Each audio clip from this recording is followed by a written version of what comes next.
friends, it's Dr. Viteri, and welcome to our next episode of Health, Healing, and the Science of Miracles. And this episode is, it could be tough. I was talking to Robbie earlier. I said this could be a tough word, a tough message. And then kind of just sought the Lord to give me some information, some Holy Ghost information to explain it to me so I can explain it to you so it'll give you hope and make you realize how powerful and how awesome God is and how he can take things that don't even look like they're existing and put them in your life as if they were always there. All right? So today we're going to talk about, because this is our Christmas message, okay? It's a little early, but we're going to do a little early Christmas here. And we're going to talk about the conception that Mary has of Jesus, okay? And it's going to start off, we're going to be reading from the book of Luke, chapter 1, verse 26. I'm going to read and explain, and I'm going to get to the miracle. And but I want to put things in perspective, because to be honest with you, there were certain things that Mary said and how she responded to the angel Gabriel that I thought were kind of odd. But and I'm not sure that really has nothing to do with the miracle itself. But you have to understand how God operates, okay? He may shock you a little bit. He may ruffle your feathers a little bit. He may make what you think is nice and neat and orderly in your life and shake it up in order for him to show up and do something really big and great in your life. So let's look at this over here. We're in Luke chapter 1, verse 26, and it says, in the 6th month of Elizabeth's pregnancy, remember Elizabeth was Mary's cousin, God sent the angel Gabriel to Nazareth, to the town of Galilee, to a virgin who was pledged to be married to a man named Joseph. Of course, that's Mary. And who was a descendant of David. And if you read through the other texts in the beginning of some of the other texts in the New Testament, they talk about the lineage. I mean, you can fall asleep doing it, but it's important to realize that both Mary and David were in the lineage of David. And it says that the virgin's name was Mary. The angel went to her and said, and this is Gabriel. Now, I'm not sure what you think about Gabriel, but I'm seeing this brawny dude, guy who must have been working out, kind of buffed up, has the wings going on, glowing white. Or could he just be like a regular guy? Could he just be like when we read in the Bible and it says, be very kind unto strangers, because you don't know, they may be an angel. So I'm not sure what it is, but he did say something, because his appearance didn't knock Mary off her feet. But what he said was, he said, "Greeting, you are highly favored, the Lord is with you." Okay, and I'm kind of saying that, Mary's just a little kid. I mean, comparatively speaking, she may be 13, 14, 15 years old. She's not, she's not some savvy 30-year-old woman who's worked in Manhattan and knows how to handle herself in the midst of strangers. So she was troubled. It says Mary was greatly troubled at his words and wondered what kind of greeting this may be. I mean, people come up to you and they say, "Hi, Dr. V." I say, "Hey, Robbie, how you doing?" and stuff like this. I mean, if I went up to one of my patients and just very authoritatively walked up to them and said, "Greetings, you are highly favored, the Lord is with you," and they would be like, "Hey, doc, okay, so what does that mean? Like, what's going on? You really got some prophetic word for me?" I say, "Yeah, because I don't normally greet people like that." And exactly, Gabriel came and he gave, because he's God's messenger. Throughout the Bible, God has used Gabriel to bring messages on to the people that need to hear this message or commission or whatever the job has to get done. Okay? And the angel said to her, "Don't be afraid, Mary. You have found favor with God." Which makes me wonder, like, what did she do to have favor with God? Or was it just her character? Because God knows our character. And he uses different people for different things. Like, he waited for Abraham. He waited for Moses. He had particular people that he had in mind to do work. Okay? Even though the rest of the world may not agree with it, okay, God will use, remember it says he uses the odd things, the strange things, the abased things, okay, to confound the wise men. I mean, this happens every single day. And believe me, I think prophetically it's happening right now, if you can figure out what I'm talking about. But God will use strange things and strange circumstances to get his point or bring his message forth. And he's using Mary. And now he goes on to say, "Mary, you have found favor with God." And check this out. She's just a young teenager. "You will conceive, okay, and give birth to a son." That means, in her head, Okay, I guess I'm betrothed to Joseph. I'm eventually going to conceive, and you are to call him Jesus. Gives him his name. He will be great and will be called the Son of the Most High. Now, if I was Mary, I'd be getting a little nervous at this point. Okay, I'm going to have a son, and you gave me the name. I can handle that. But now you're going to tell him he's going to be the Son of the Most High. Okay, maybe he's going to be a son of God. We are all sons and daughters of God. And then he says, the Lord will give him the throne of his father David. Now, wait a minute now. If I was Mary, I'd be saying, now this commission is getting a little bit more pumped up. He's the Son of the Most High. He's going to take the throne of David. And he will reign over Jacob's descendants, okay, forever, and his kingdom will never end. Now, at this point, if I was Mary, I'd be surely troubled. I'd be surely nervous, afraid. I'd be a little bit, confounded at this point, wondering, what is this huge burden or task / burden that you're putting upon me? And Mary turns around and says, well, how is this possibly going to happen? Mary said to the angel and asked him, since I'm a virgin. I know no man, all right? Now watch the angel's answer. And before we actually were filming this, I was discussing this with Robbie. I'm saying, this is kind of odd. I've never seen in the Bible that God is going to make two proclamations like this together. Okay? And the first proclamation, the angel answers is, the Holy Spirit will come on you. The Holy Spirit will come upon you. Okay, that's one. So the Holy Spirit's going to be, she's going to be filled with the Holy Spirit. But then he says, and the power. So there's two different things here. Not just talking about the power of the Holy Spirit, or just the Holy Spirit. It says, and the power of the Most High will now overshadow you. Now to me, this is kind of complex. Because what we're dealing with now is the conception of Jesus. We're speaking about if God was in a physical form, okay, obviously he'd be a man and have relationships with the woman, but it didn't occur like that. Mary was forever a virgin at this point. She knew no man. There was no mysterious man that came upon her. It was the power of God. It was the Holy Spirit that came upon her, and the power of God that just overshadowed her. So she was completely filled with the power of God. Now, I struggled with this for a moment because I was wondering, did God just implant into Mary, okay, an embryo already fertilized? That it was his creation and put inside Mary, and then she would be able to, almost like a what do you call that? Invert in vitro. Did God in vitro Mary? No, because it says that Mary will conceive. That means the conception would be that the chromosomes, the 23 chromosomes of Mary, okay, they were her. So Jesus was truly Mary's son, the Son of Man. He was truly Mary's son. He had Mary's chromosomes in Jesus. If we did a DNA test of Jesus, he would undeniably be Mary's son because he had her chromosomes. That's the science behind it. But on the other hand, Jesus also was the Son of God. And Jesus, the man, if we examine Jesus, he would have all the chromosomes. He would have the X from Mary and the Y from God. But those chromosomes would be different. Those chromosomes, in this case, would be uncorruptible. They were designed or developed from the Most High. It was overshadowed by the Most High. He came upon her, and in Mary were this genetic makeup, and uncorruptible genetic makeup. And I'm thinking about it like this. Remember when God created Adam? He never created Adam to die. Adam was created to live forever. He was created uncorruptible.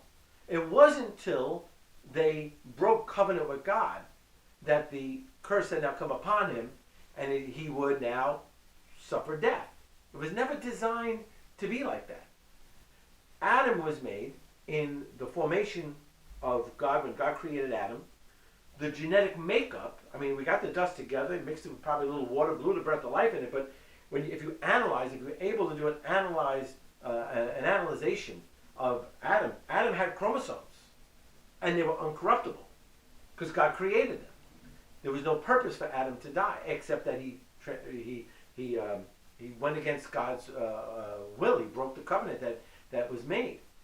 But now when God puts his chromosomes into Mary, they're uncorruptible.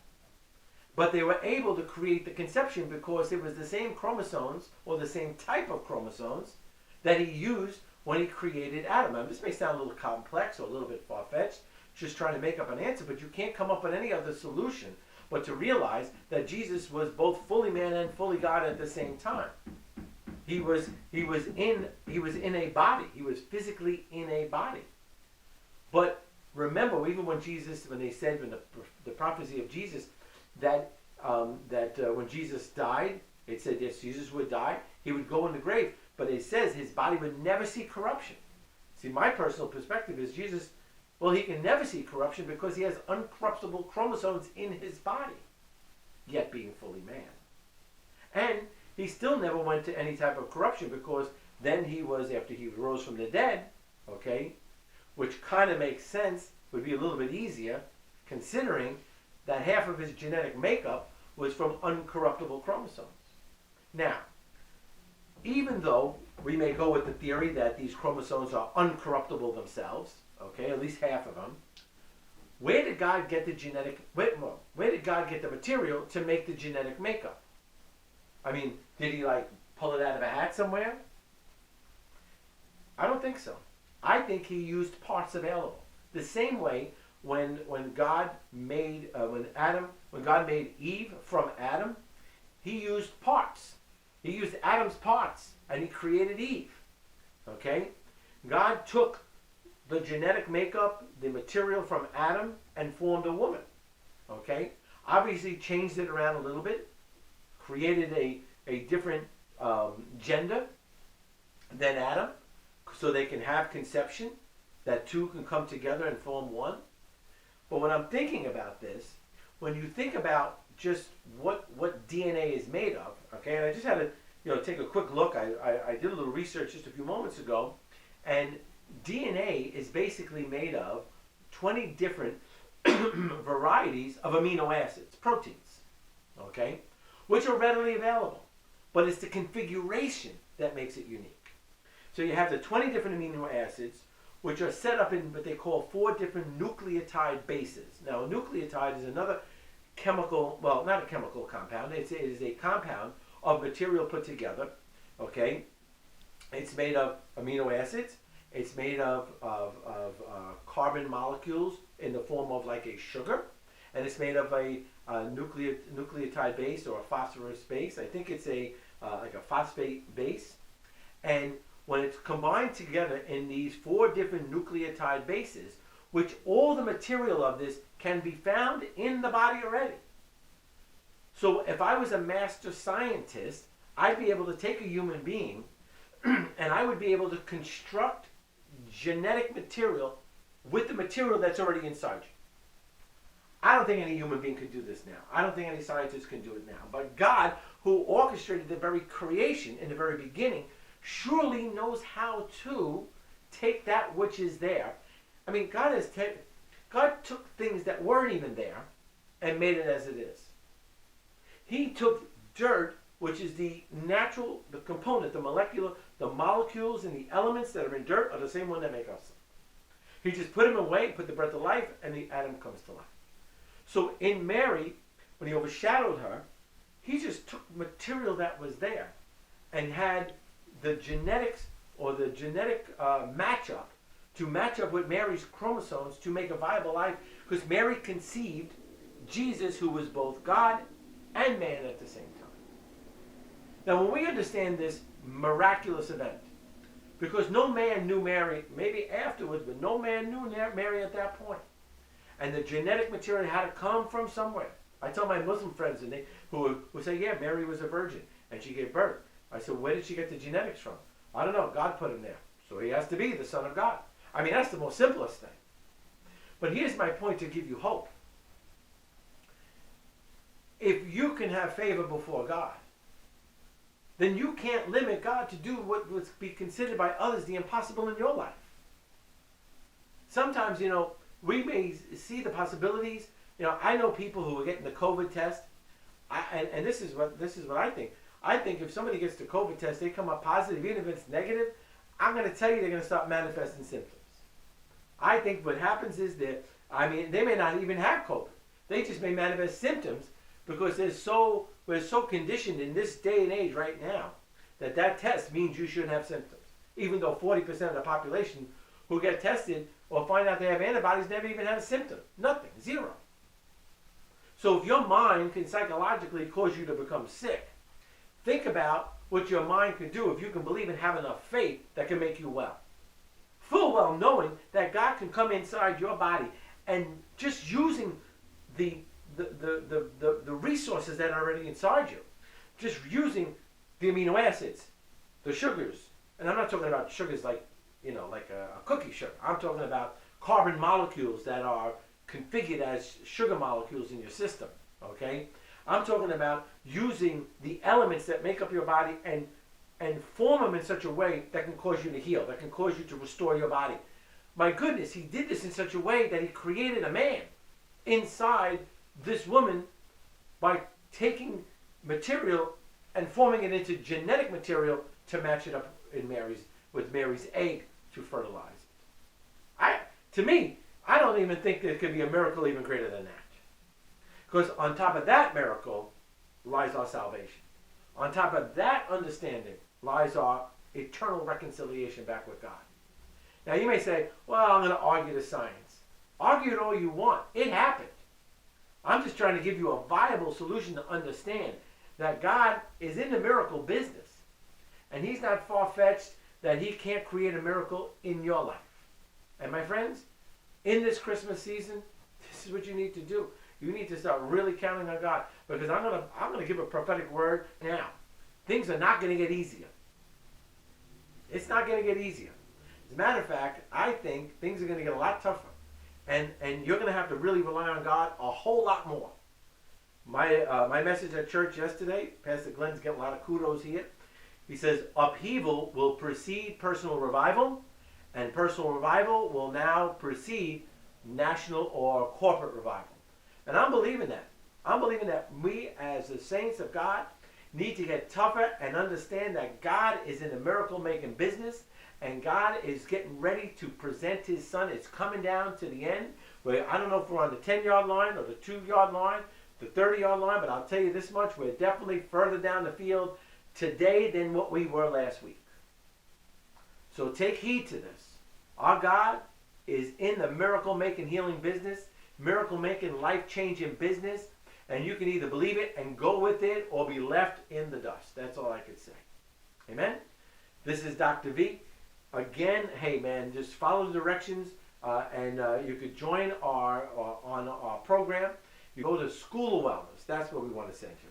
You're going to go to schoolofwellness.com and you can hook up with our 7 Weeks to Wellness program. You can hook up with our wellness model, and more importantly, you can just hook up with our School of Wellness YouTube channel, okay, our School of Wellness YouTube channel, and you'll see on the playlist, we have the playlist of health healing and the science and miracles. We also have on it a link you can catch up, and just for $39 you can get our full length, I think it's 2.5 hour workshop, which includes a copy of our book and some other material, consultations. Listen, man, I want to just prepare you for what's coming. And if you have God on your side, you believe that God can overstep all your troubles and your pressures that you have on, let me tell you something, you will be blessed. Amen? This is Dr. V. God bless. Can't wait to see you next week.